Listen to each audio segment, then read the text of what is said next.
When you stop explaining yourself, there comes a point in a woman's life when she realizes something very uncomfortable.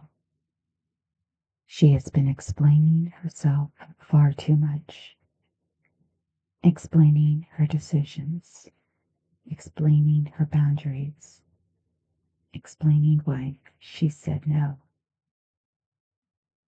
explaining why she changed, explaining why she left, explaining why she stayed, explaining what she meant, explaining what she didn't mean, explaining yourself to people who may not have actually been looking for an explanation. They were looking for access. They were looking for control.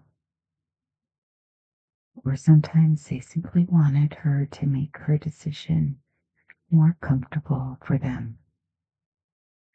And that realization can change everything. Welcome to Marble and Magnolia with Dr. Regina Hernandez Smit. I'm Dr. Regina Hernandez Smit, and this is a space for thoughtful conversations about leadership, culture, identity, relationships, reinvention, and the quiet work of becoming.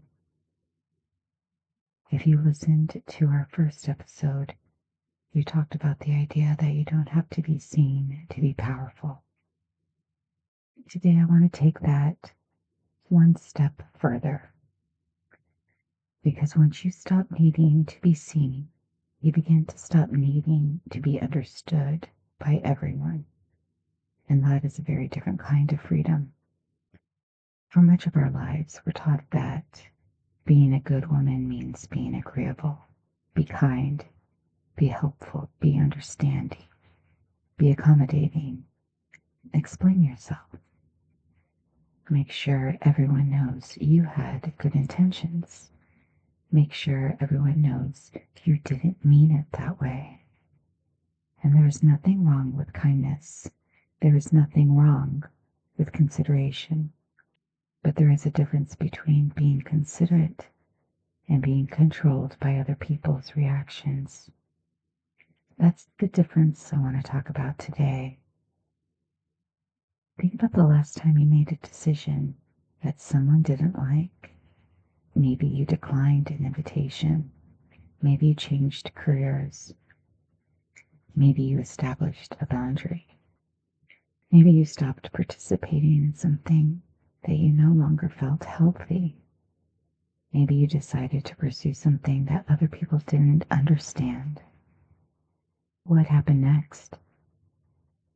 Did you immediately start explaining? Did you begin constructing a case for yourself? Did you give them every detail?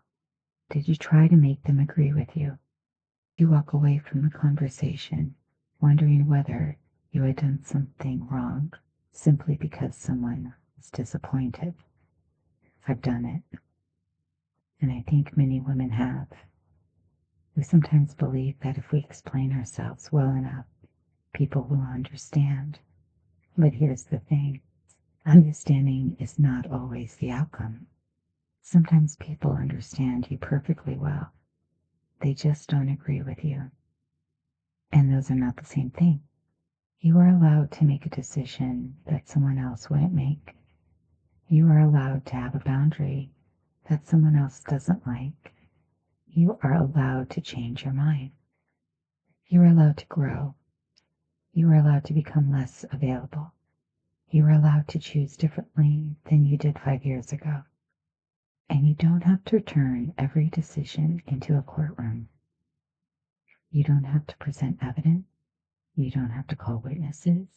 And you don't have to make a closing argument. Sometimes no is enough.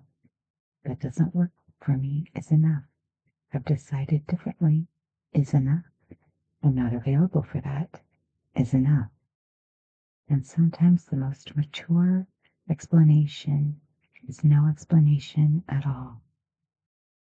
Now I want to be careful here This isn't an argument for becoming cold, and it's not an argument for refusing accountability.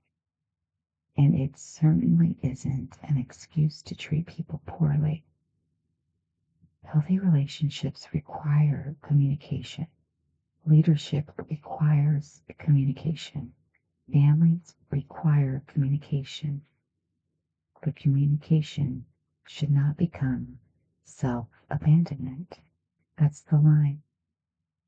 When you find yourself repeatedly abandoning your own judgment just to keep someone else comfortable, something has gone wrong. When you are afraid to make a decision because you're already imagining how someone else will react, something has gone wrong. When you need permission from everyone else around you before you trust yourself, something has gone wrong. And sometimes the first step toward changing is very simple. Ask yourself, am I explaining this because communication is necessary? Or am I explaining this because I need them to approve of my decision? Those are two very different motivations. The first is healthy communication. The second is often fear. And fear can make us talk far more than we need to. This is where I think Marble comes in. Marble is the foundation, and foundations don't negotiate every time the weather changes. They don't ask whether everyone likes them. They simply hold. That's what a strong internal foundation does. Your values hold you. Your principles hold you. Your faith can hold you. Your experience can hold you. Your knowledge can hold you.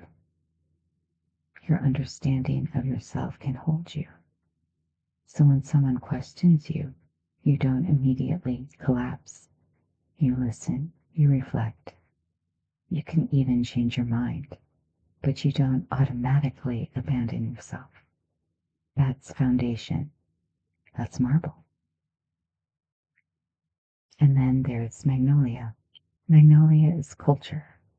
It's the environment we create around ourselves. And this is where our relationships matter. Because the goal isn't to become a woman who doesn't care what anyone thinks. The goal is to become a woman who is discerning about whose opinions deserve weight. That's different. Not everyone's opinion belongs in your decision-making process. Some people have earned a voice in your life. Some people have demonstrated wisdom. Some people know you deeply. Some people love you enough to tell you the truth. Listen to them. But everyone? No. You don't have to give everyone a seat at the table. And then there's Marigold. Your presence, your voice, your warmth, your courage.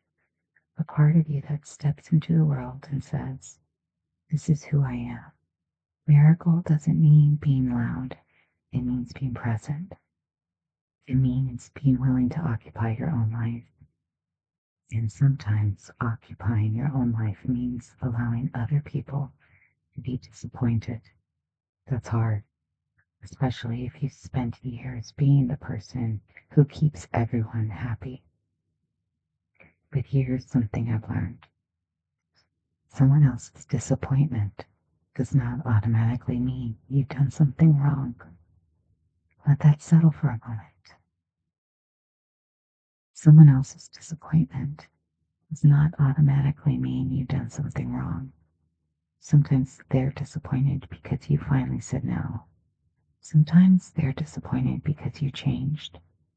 Sometimes they're disappointed because they no longer have the same access to you. And sometimes they're disappointed because you finally chose yourself. That doesn't mean every boundary you create is right. We should always be willing to examine ourselves, but examination is different from self-condemnation. You can ask, was I fair? Was I honest? Was I respectful? Could I have handled that better? Those are healthy questions. But you don't have to ask, how do I make everyone happy with me? That question will exhaust you because it has no answer. So this week, I want you to try something. Before you explain yourself, pause, take a breath, and ask, does this actually need an explanation? Maybe it does. Give one, clearly, kindly, then stop. Don't keep adding paragraphs because you're afraid someone won't like the answer. Don't keep defending yourself after you've already communicated. Don't turn your boundary into a negotiation simply because someone pushed back. Let your words stand. Let your decisions stand. Let yourself stand. Because there is a quiet confidence that comes from knowing I can listen without surrendering. I can be kind without being compliant. I can love people without allowing them to define me. I can change without apologizing for becoming. And I can walk away from an argument without needing to win it. That is maturity. That is leadership. That is presence. Maybe this is the season when you stop explaining yourself, not because you don't care, but because you finally understand that your life doesn't require unanimous approval. You don't need everyone to understand your journey. You need to understand it yourself. You need to know your values. You need to know your boundaries. You need to know what you're building, and you need the courage to keep building it, even when someone else doesn't understand, even when someone else disagrees, even when nobody is applauding. That's Marble, that's Magnolia, and that's Marigold.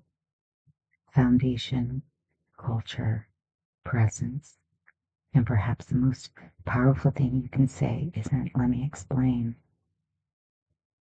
Perhaps it's simply, thought about this, and this is my decision. And let the silence do the rest. This is Marble and Magnolia with Dr. Regina Hernandez Smit. I'm Dr. Regina Hernandez Smit, and I'll see you next time. Until then, stand on your foundation, tend to your culture, and take up your own presence.